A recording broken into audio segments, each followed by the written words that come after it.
Profile rating ನಮ್ಮ passing ಪ್ಯಾಕೇಜ್ನಲ್ಲಿ 2ನೇ ಅಧ್ಯಾಯ. ಇದು ನಿಮಗೆ 3 ಅಂಕಗಳನ್ನು ತಂದು ಕೊಡ್ತದೆ.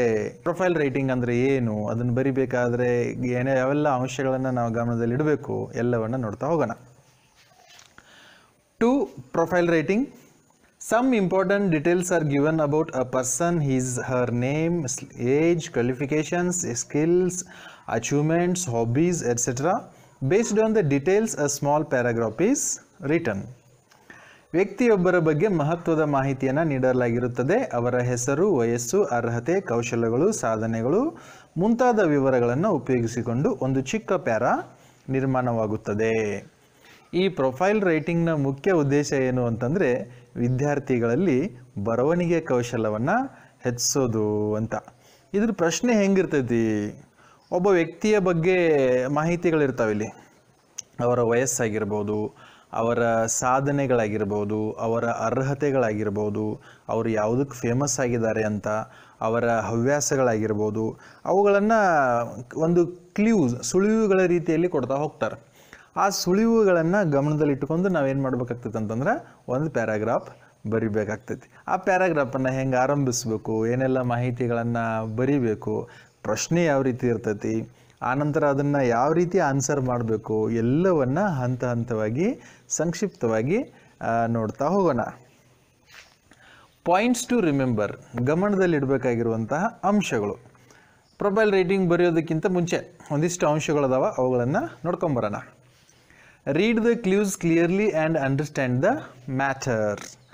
ಅಲ್ಲಿ ಏನು ಸುಳಿವುಗಳನ್ನು ಕೊಟ್ಟಿರ್ತಾರಲ್ಲ ಅವುಗಳನ್ನು ಓದ್ಕೊಬೇಕು. ಅವ್ರ ಹೆಸರು, ಅವರ ವಯಸ್ಸು, ಅವರ ಅರ್ಹತೆ, ಅವರ ಕುಟುಂಬ ಮುಂತಾದ ವಿವರಗಳಿರ್ತಾವೆ. ಆ ಸುಳಿವುಗಳನ್ನು ಗಮನ ಕೊಟ್ಟು ಓದಬೇಕು, ಓದಿ ಅರ್ಥ ಮಾಡ್ಕೋಬೇಕು. Start the profile with an introductory statement. ನಮ್ಮ ಪ್ರೊಫೈಲನ್ನು ಒಂದು ಆರಂಭಿಕ ವಾಕ್ಯದೊಂದಿಗೆ ಆರಂಭಿಸಬೇಕು. ನಾವು ಇನ್ಫಾರ್ಮಲ್ ಲೆಟರ್, ಫಾರ್ಮಲ್ ಲೆಟರ್ನಲ್ಲಿ ನೋಡಿದ್ವಲ್ಲ ಯಾವ ರೀತಿ ಒಂದಿಷ್ಟು ಆರಂಭಿಕ ವಾಕ್ಯಗಳು, ಒಂದಿಷ್ಟು ಮುಕ್ತಾಯದ ವಾಕ್ಯಗಳು ಇದ್ವು. ಇಲ್ಲಿ ಆರಂಭಿಕ ವಾಕ್ಯಗಳಿವೆ. ಆ ಆರಂಭಿಕ ವಾಕ್ಯಗಳು ಹೆಂಗಿರಬೇಕು ಅಂತಂದರೆ ಉದಾಹರಣೆ ಅಷ್ಟೇ, ನೀವು ಮತ್ತೆ ನಿಮಗೆ ರಚನಾತ್ಮಕವಾಗಿ ಬೇರೆ ಯಾವುದೇ ಒಂದು ಆರಂಭಿಕ ವಾಕ್ಯವನ್ನು ಉಪಯೋಗಿಸ್ಬೋದು. The profile given here is about. This profile is about. Here there is a profile about. ಈ ಪ್ರೊಫೈಲ್ ಅಂತ ಆರಂಭ ಮಾಡ್ತೀವಿ. ಇಲ್ಲಿ ಕೊಟ್ಟಿರುವಂತಹ ಪ್ರೊಫೈಲ್ ಡ್ಯಾಶ್ ಡ್ಯಾಶ್ ವ್ಯಕ್ತಿಯ ಬಗ್ಗೆ ಇದೆ ಅಂತ ಕನ್ನಡದಲ್ಲಿ. ಇಂಗ್ಲೀಷ್ನಲ್ಲಿ ಅದೇ ಅರ್ಥ. Use the third person, he, she, it, they. ಪ್ರೊಫೈಲನ್ನು ಬರೆಯುವಾಗ ವಾಕ್ಯಗಳಲ್ಲಿ ತೃತೀಯ ಪುರುಷವನ್ನು ಉಪಯೋಗಿಸ್ತಾ ಹೋಗಬೇಕು. Use helping verbs is, are, was, were, has, had, have, etcetera. ಈ ಹೆಲ್ಪಿಂಗ್ ವರ್ಬ್ಗಳನ್ನು ಕೂಡ ನಾವು ಉಪಯೋಗಿಸ್ತಾ ಹೋಗಬೇಕು. ಸುಮ್ಮನೆ ಒಂದಿಷ್ಟು ಶಬ್ದಗಳದಾವ ಅಂತೇಳಿ ಅವನ್ನ ವಾಕ್ಯ ಮಾಡಿ ಹೆಲ್ಪಿಂಗ್ ವರ್ಬ ಇರಲಿಲ್ಲ ಅಂತಂದ್ರೆ ಅದರಲ್ಲಿ ಅದು ಸುಂದರವಾದ ಪ್ಯಾರಾಗ್ರಾಫ್ ಆಗೋದಿಲ್ಲ. ಎಲ್ಲೆಲ್ಲಿ ಅವಶ್ಯಕತೆ ಇದೆಯೋ ಅಲ್ಲಲ್ಲಿ ಸಮಂಜಸವಾದಂತಹ ಹೆಲ್ಪಿಂಗ್ ವರ್ಬ್ಗಳನ್ನು ಉಪಯೋಗಿಸ್ತಾ ಹೋಗಬೇಕು. Use appropriate tenses, capital letters, et cetera. ಎಲ್ಲಿ ಪ್ರೆಸೆಂಟ್ ಟೆನ್ಸ್ನಾಗ ವಿವರಣೆ ಕೊಡಬೇಕು, ಎಲ್ಲಿ ಪಾಸ್ಟ್ ಟೆನ್ಸ್ನಾಗ ವಿವರಣೆ ಕೊಡಬೇಕು, ಎಲ್ಲಿ ಕ್ಯಾಪಿಟಲ್ ಲೆಟರ್ಸ್ ಬರಿಬೇಕು, ಎಲ್ಲಿ ಸ್ಮಾಲ್ ಲೆಟರ್ಸ್ ಬರಿಬೇಕು. ಚಂದವಾಗಿ ಆ ಪ್ರೊಫೈಲನ್ನು ಬರಿಬೇಕು. ವ್ಯಕ್ತಿಗಳ ಹೆಸರುಗಳಿದ್ದಲ್ಲಿ ಕ್ಯಾಪಿಟಲ್ ಲೆಟರ್ಗಳನ್ನು ಬರಿಬೇಕು. ನಾವೀಗ ನಮ್ಮ English grammar and composition video ಸೀರೀಸಲ್ಲಿ ಎಲ್ಲೆಲ್ಲಿ ಕ್ಯಾಪಿಟಲ್ ಲೆಟರ್ಗಳನ್ನು ಉಪಯೋಗಿಸ್ಬೇಕು ಅನ್ನೋದನ್ನು ಚರ್ಚೆ ಮಾಡಿದ್ದೀವಿ. ಆ ಎಲ್ಲ ಅಂಶಗಳನ್ನು ಗಮನದಲ್ಲಿಟ್ಟುಕೊಂಡು ಸರಿಯಾದ ಕ್ಯಾಪಿಟಲ್ ಲೆಟರ್ಗಳನ್ನು ಕೂಡ ನಾವು ಬಳಸಬೇಕು. Write neatly, meaningfully, systematically using proper punctuation marks. ನಮ್ಮ ಪ್ರೊಫೈಲನ್ನು ನೀಟಾಗಿ ಬರಿಬೇಕು, ಮೀನಿಂಗ್ಫುಲಿ ಅರ್ಥಪೂರ್ಣವಾಗಿ ಬರಿಬೇಕು, ಸಿಸ್ಟಮೆಟಿಕಲಿ ವ್ಯವಸ್ಥಿತವಾಗಿ ಬರಿಬೇಕು. ನಂತರ ಎಲ್ಲೆಲ್ಲಿ ಅವಶ್ಯಕತೆ ಇದೆಯೋ ಅಲ್ಲಲ್ಲಿ ಪಂಕ್ಚುಯೇಷನ್ ಮಾರ್ಕ್ಗಳನ್ನು ಉಪಯೋಗಿಸ್ಬೇಕು.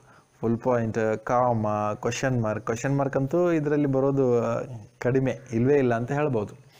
ಫುಲ್ ಪಾಯಿಂಟ್, ಕಾಮ ಭಾಳ ಬರ್ತಾವೆ. ಅವುಗಳನ್ನು ನಾವು ಸಮಂಜಸವಾಗಿ ಬಳಸ್ತಾ ಒಂದು ಅದ್ಭುತವಾದ ಪ್ರೊಫೈಲನ್ನು ನಾವು ಸಿದ್ಧಪಡಿಸಬೇಕು. ಅದರಿಂದ ನಮಗೆ 3 ಅಂಕಗಳು ದೊರೀತವೆ. ಇದಿಷ್ಟು ಪ್ರೊಫೈಲ್ ರೈಟಿಂಗ್ನ ಅರ್ಥ ಮತ್ತು ಗಮನದಲ್ಲಿಡಬೇಕಾಗಿರುವಂತಹ ಅಂಶಗಳು. ಈಗ ಆ್ಯಕ್ಚುಯಲ್ ಆಗಿ ಒಂದು ಪ್ರೊಫೈಲ್ ರೈಟಿಂಗ್ ಉದಾಹರಣೆಯನ್ನಾಗಿ ತೆಗೆದುಕೊಂಡು ಅದನ್ನು ಬರಿತಾ ಹೋಗೋಣ.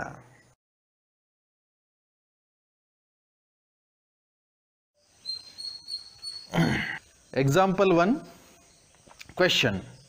ನಿಮ್ಮ ಪ್ರಶ್ನೆ ಈ ರೀತಿ ಇರ್ತೈತಿ ಆ್ಯನ್ಯುವಲ್ ಎಕ್ಸಾಮ್ದಾಗ. ಇದ ಪ್ರಶ್ನೆ. Given below is a profile, write a paragraph using the clues given below. ಕೆಳಗಡೆ ಒಂದು ಪ್ರೊಫೈಲ್ ಇದೆ, ಆ ಪ್ರೊಫೈಲ್ನಲ್ಲಿ ಕೊಟ್ಟಿರುವಂತಹ ಸುಳಿವುಗಳನ್ನು ಉಪಯೋಗಿಸ್ಕೊಂಡು ಒಂದು ಪ್ಯಾರಾಗ್ರಾಫನ್ನು ಬರೆಯಿರಿ ಅಂತ.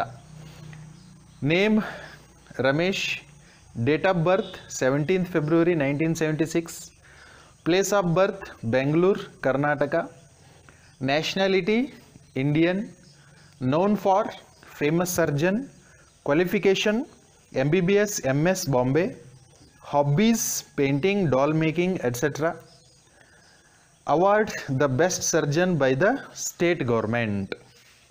ಇವಿಷ್ಟು ಏನಂತಂದರೆ ಮಾಹಿತಿಗಳು, ಸುಳಿವುಗಳು. ಇದನ್ನು ಒಂದು ಪ್ಯಾರಾಗ್ರಾಫ್ ರೂಪದಲ್ಲಿ ಬರೆಯೋದು. ಇಲ್ಲಿ ಆನ್ಸರ್, ಇದಿಷ್ಟು ಪ್ರಶ್ನೆ, ಅದಕ್ಕಿದು ಆನ್ಸರ್. ಇಷ್ಟು ಬರೆದ್ರೆ ನಿಮಗೆ 3 ಅಂಕಗಳು. ಇಲ್ಲೇ ಇರ್ತಾವೆ ಸುಳಿವುಗಳು. ಇದೇ ಸುಳಿವುಗಳನ್ನು ಉಪಯೋಗಿಸ್ಕೊಂಡು ಇಲ್ಲಿ ಏನು ಮಾಡ್ತೀವಿ, ಅದನ್ನೇ ಪ್ಯಾರಾಗ್ರಾಫ್ ಆಗಿ ಬರಿತೀವಿ. ಆನ್ಸರ್ ನೋಡ್ತಾ ಹೋಗೋಣ. The profile is about mister Ramesh. Formal letter, informal letter ಬರೆಯುವಾಗ ನಾವು ಸ್ಟಾರ್ಟಿಂಗ್ ಲೈನ್ಗಳನ್ನು ನೋಡಿದ್ವಿ. ಬಾಡಿ ಆಫ್ ದಿ ಲೆಟರ್ ಬರೆಯುವಾಗ ಇಲ್ಲಿ ಒಂದಿಷ್ಟು ಸ್ಟಾರ್ಟಿಂಗ್ ಲೈನ್ಗಳು ಅದಾವೆ. The profile is about mister Ramesh, ಹಿಂಗಾರ ಶುರು ಮಾಡ್ಬೋದು. Here there is a profile about mister Ramesh ಅಂತ ಅನ್ಬೋದು. The given profile is about mister Ramesh ಅಂತಲೇ ಹೇಳ್ಬೋದು. ಸ್ಟಾರ್ಟಿಂಗ್ ಲೈನ್ ಇದೆ, ಇದೊಂದು ಲೈನ್ ಬರೆದ್ರಿ ಅಂತಂದ್ರೆ ಉಳಿದದನ್ನೆಲ್ಲ ಬರಿತಾ ಹೋಗ್ಬೋದು. ಇದೊಂಥರ ಅಸ್ಥಿ ಪಂಜರ ಇದ್ದಂಗಿದೆ. ಈ ಅಸ್ಥಿ ಪಂಜರಕ್ಕೆ ನಾವೇನು ಮಾಡಬೇಕು, ರಕ್ತ ಮಾಂಸ ಚರ್ಮಗಳನ್ನು ತುಂಬಿ ಒಂದು ರೂಪ ಕೊಡ್ಬೇಕು. ಅದಕ್ಕೆ ಒಂದೊಂದೇ ಸೆಂಟೆನ್ಸ್ಗಳನ್ನು, ಒಂದೊಂದೇ ಸುಳಿವುಗಳನ್ನು ತೆಗೆದುಕೊಂಡು ನೀಟಾಗಿ ಬರಿತಾ ಹೋಗೋಣ. ಹಿ was born on 17th February 1976. ನೋಡ್ರಿ, ಡೇಟ್ ಆಫ್ ಬರ್ತ್ ಅಷ್ಟೇ ಐತೆ, ಅದನ್ನೇನು ಮಾಡಿದ್ವಿ, he was born on 17th February 1976 ಅಂತ ನೀಟಾಗಿ ಸೆಂಟೆನ್ಸ್ ಮಾಡಿ ಬರೆದ್ವಿ. He was born in Bengaluru. ಎಲ್ಲಿ ಹುಟ್ಟಿದಾರ ಅದು ಕೂಡ ಐತಿ ಇಲ್ಲಿ, Bengaluru Karnataka. He was born in Bengaluru Karnataka. ಇಲ್ಲಿ ನೋಡ್ರಿ, ನ್ಯಾಷನಾಲಿಟಿ ಯಾವ ದೇಶಕ್ಕೆ ಸಂಬಂಧಪಟ್ಟವರು ಅಂತ ಐತಿ, ಇಂಡಿಯನ್. ಇಲ್ಲೇನು ಮಾಡಿದ್ದೀವಿ, ಹಿ ಈಸ್ ಅ ಪ್ರೌಡ್ ಇಂಡಿಯನ್ ಅಂತ ಬರೆದಿದ್ದೀವಿ. ಇಲ್ಲಿ ನ್ಯಾಷನಾಲಿಟಿ ಇಂಡಿಯನ್ ಇಷ್ಟ ಐತಿ ಸೆಂಟೆನ್ಸ್. ಇವು 2 ಶಬ್ದ, ಆದರೆ ಅದನ್ನು ಸೆಂಟೆನ್ಸ್ ರೂಪದಾಗ ಹಿ ಈಸ್ ಅ ಪ್ರೌಡ್ ಇಂಡಿಯನ್ ಅಂತ. ನಂತರ ನೋಡ್ರಿ, ನೋನ್ ಫಾರ್ ಫೇಮಸ್ ಸರ್ಜನ್, ಯಾವುದಕ್ಕೆ ಪ್ರಸಿದ್ಧಿಯವರು ನೋಡ್ರಿ, he is a very famous surgeon. ಅವೇ 2 ಶಬ್ದಗಳನ್ನು ಇಲ್ಲಿ ವಾಕ್ಯ ಮಾಡಿದ್ದೀವಿ. ನಂತರ ಕ್ವಾಲಿಫಿಕೇಷನ್ MBBS MS ಬಾಂಬೆ, ಅವ್ರ ಅರ್ಹತೆಗಳೇನದಾವು ಅಂತ. he has not only completed MBBS but also MS in Bombay. ಆ ಸುಳಿವನ್ನು ಇಲ್ಲಿ ವಾಕ್ಯ ಮಾಡಿದ್ವಿ. ನಂತರ hobbies painting, doll making et cetera.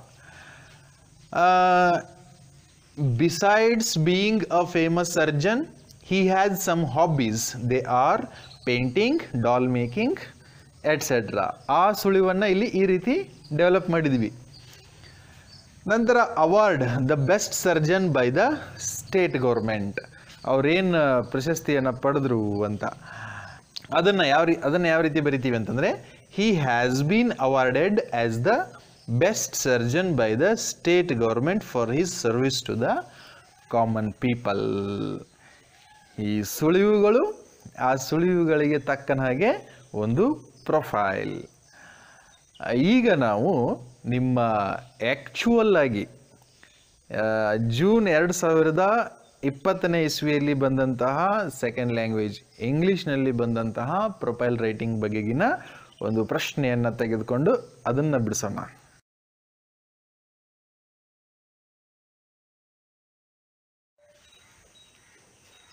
Example 2, June 2020 SSLC second language English board exam. Given below is a profile. Write a paragraph using the clues given below. Ganesh, Age 35 years. Date of birth and place 24th August, Haveri. Qualification MSc MEd. Name of spouse Vani. Daughter Ankita, studying in 5th standard. Profession assistant manager, SBI,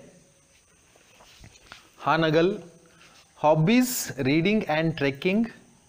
Reasons for popularity, helps the poor and needy. So this is the question.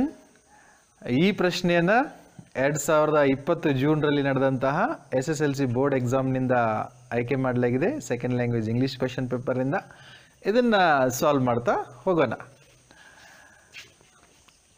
The profile given here is about Mr. Ganesh.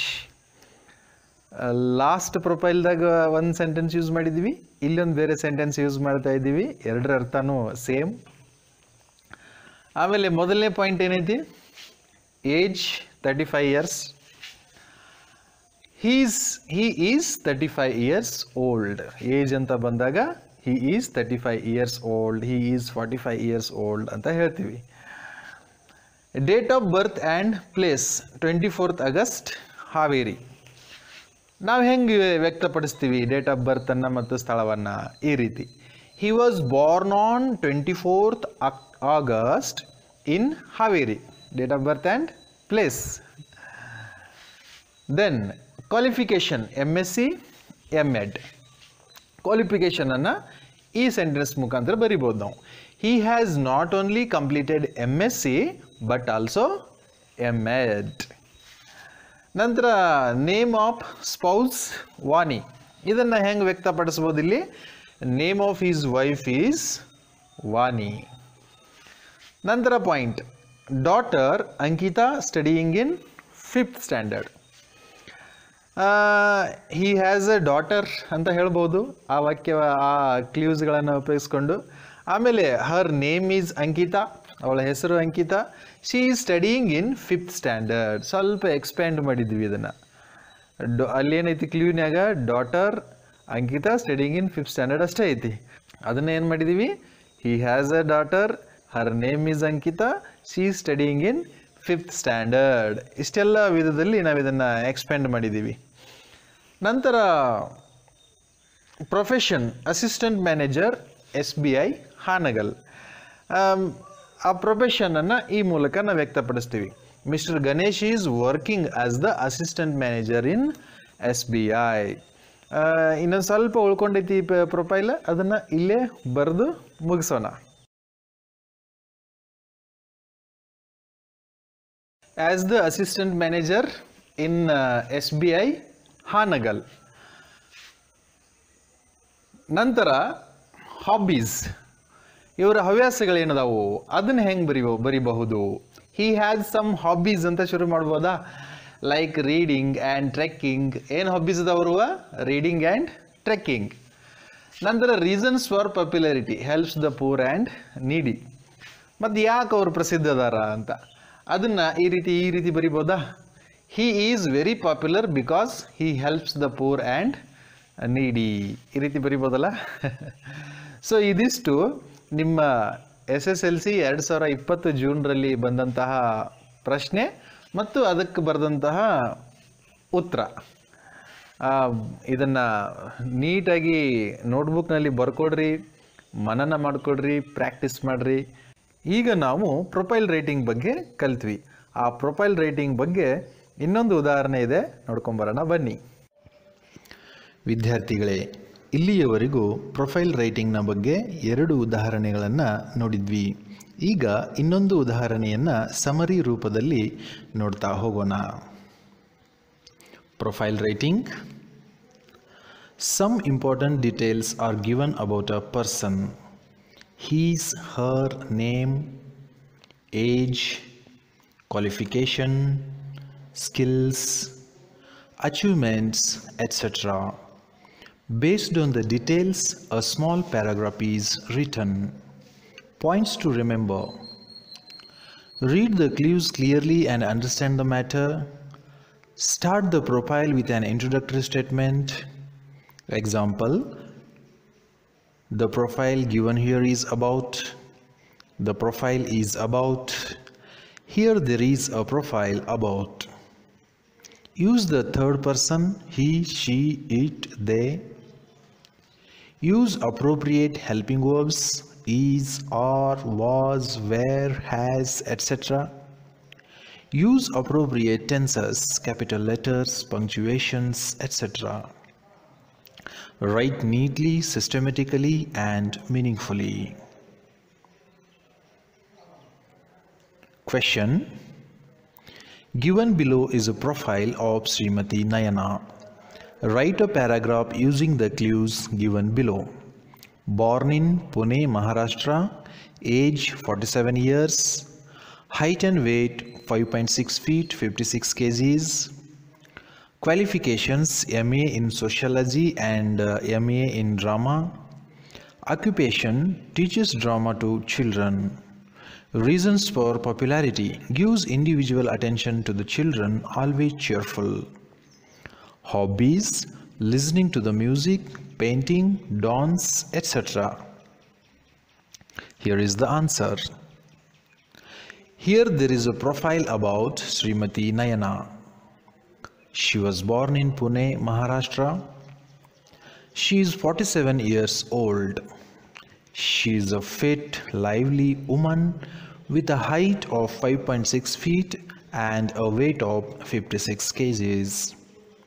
She has earned 2 master degrees, MA in Sociology and MA in Drama. She teaches drama to the children of different ages. She is very popular among her students because she is always cheerful and gives individual attention to the children. She has some hobbies like listening to the music, painting, dance, etc. Thank you. ವಿದ್ಯಾರ್ಥಿಗಳೇ, ಇಲ್ಲಿಯವರೆಗೂ profile writing ಬಗ್ಗೆ ಅಧ್ಯಯನ ಮಾಡಿದ್ವಿ. ಈಗ ಇನ್ನೊಂದು ಅತ್ಯಂತ ಮುಖ್ಯವಾದಂತಹ ನಮ್ಮ ಪಾಸಿಂಗ್ ಪ್ಯಾಕೇಜ್ನ ಭಾಗ ಇದೆ. ಅದು ಸ್ಟೋರಿ ಡೆವಲಪ್ಮೆಂಟ್ ಅಂತ. ಅದು ನಿಮಗೆ 3 ಅಂಕಗಳನ್ನು ತಂದುಕೊಡುತ್ತೆ. ಅದನ್ನು ನೋಡ್ತಾ ಹೋಗೋಣ ಬನ್ನಿ.